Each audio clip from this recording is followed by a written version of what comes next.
महादेव। नमस्कार सभी को, स्वागत है आप सबका हमारे इस YouTube चैनल सनातन सत्य ज्ञान में। सभी को देव दिवाली की बहुत बहुत शुभकामनाएं, कार्तिक पूर्णिमासी की बहुत बहुत बधाई। कैसे हैं आप सब? सभी आप अपने घर में ठीक होंगे। भगवान श्री हरि की कृपा आपके घर पे सदा बनी रहे, माँ लक्ष्मी की कृपा बनी रहे।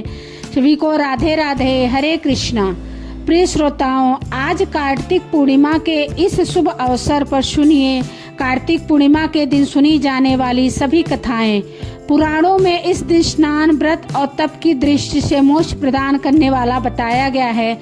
इसका महत्व सिर्फ वैष्णव भक्तों के लिए नहीं बल्कि शैव भक्त और सिख धर्म के लिए भी बहुत महत्वपूर्ण है। विष्णु भक्तों के लिए दिन इसलिए खास होता है क्योंकि भगवान विष्णु का पहला अवतार इसी दिन हुआ था। प्रथम अवतार में भगवान श्री विष्णु मत्स्य यानी मछली के रूप में थे।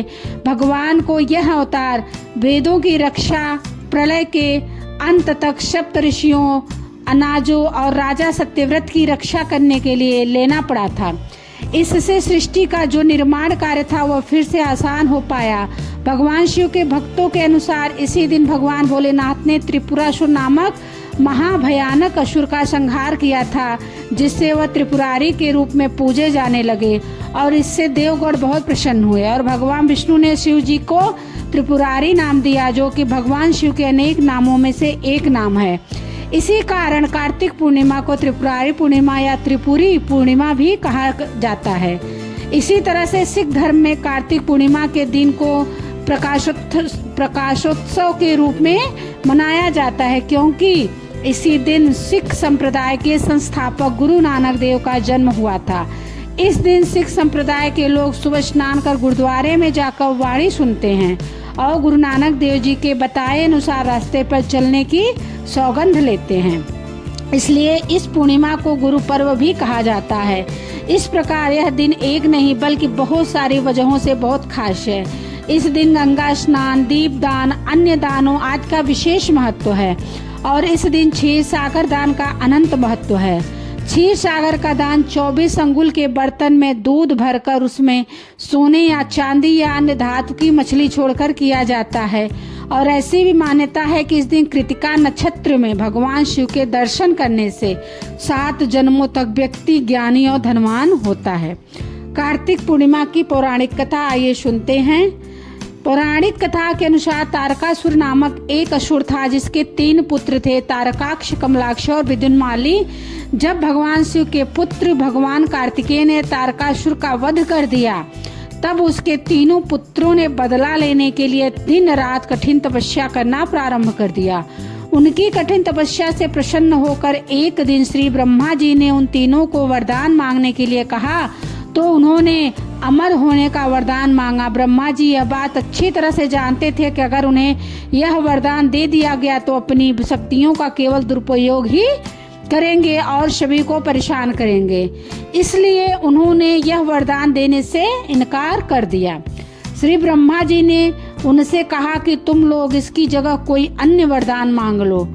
तब तीनों कहने लगे कि फिर उनके नाम का एक नगर बसाया जाए और जब भी कोई उनका वध करना चाहे तो सिर्फ एक तीर से तीनों का अंत एक साथ ही कर सके। तब श्री ब्रह्मा जी ने तथास्तु कहकर उन्हें यह वरदान दिया। वरदान प्राप्त करने के बाद तारकासुर के पुत्रों ने तीनों लोकों पर अधिकार कर लिया और देवताओं पर अत्याचार करने लगे। उनके अत्याचारों से परेशान होकर सभी देवतागण भगवान शिव की शरण में गए और उन तीनों का वध करने की प्रार्थना करने लगे। तब महादेव जी ने विश्वकर्मा जी से एक दिव्य रथ का निर्माण करवाया और सभी देवताओं ने अपना अपना अंश उस दिव्य रथ को प्रदान किया। तब उस दिव्य रथ पर सवार होकर भगवान शिव उन तीनों का वध करने निकल पड़े। देवताओं और राक्षसों के बीच भयानक युद्ध चल रहा था। युद्ध के दौरान जब तीनों राक्षस एक सीध में आए, उस समय भगवान शिव ने एक तीर से तीनों का वध कर दिया। कहा जाता है कि तभी से भगवान शिव को त्रिपुरारी कहा जाने लगा। उन तीनों के अत्याचारों से मुक्त होने की खुशी में देवताओं ने देव दिवाली मनाई, दीप जलाकर खुशियां मनाई। इसी कारण से कार्तिक पूर्णिमा को त्रिपुरारी पूर्णिमा और देव दिवाली के रूप में भी मनाया जाने लगा। क्योंकि जिस दिन भगवान शिव ने त्रिपुर नाम के राक्षस का वध किया था वह दिन कार्तिक पूर्णिमा का ही दिन था।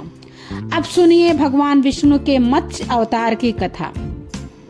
मान्यताओं के अनुसार एक बार एक प्रतापी राजा जिसका नाम सत्यव्रत था कृतमाला नदी में स्नान कर रहे थे। स्नान के पश्चात जब सूर्यदेव को तर्पण के लिए उसने अपने हाथ में जल उठाया तो उसकी अंजलि में एक छोटी सी मछली आ गई।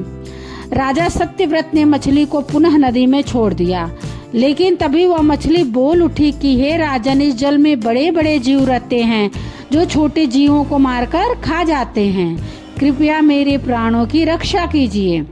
तब सत्यव्रत के हृदय में उस मछली के लिए दया उत्पन्न हुई और वह उस मछली को अपने कमंडल में रखकर अपने घर पर ले आए।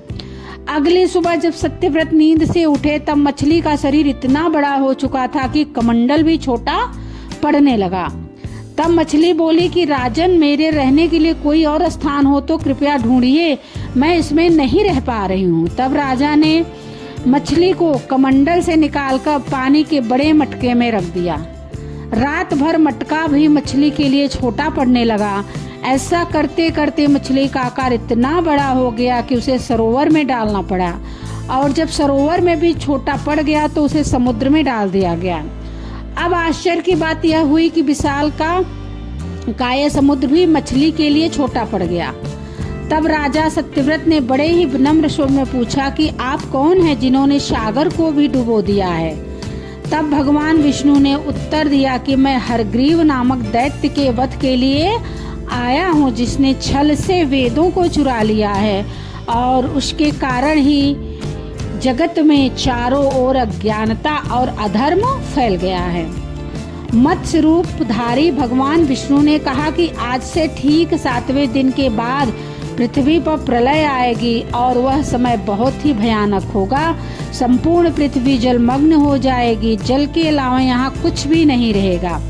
तब आपके पास एक नाव पहुँचेगी और उस समय आप सभी प्रकार के जरूरी अनाज, औषधि, बीज और सप्त ऋषियों को साथ लेकर उस नाव पर सवार हो जाएं। मैं उसी समय फिर आपसे मिलूंगा। राजा ने भगवान का यह आदेश स्वीकार कर लिया और 7वें दिन जब पृथ्वी पर प्रलय चक्र ने अपना आकार बढ़ाना शुरू किया और समुद्र सीमाओं को लांघकर सबको जलमग्न करने लगा, तब उसी समय सत्यव्रत को एक नाव दिखाई दी। आदेशानुसार सत्यव्रत ने नाव में सप्त ऋषियों को सम्मान पूर्वक चढ़ाया।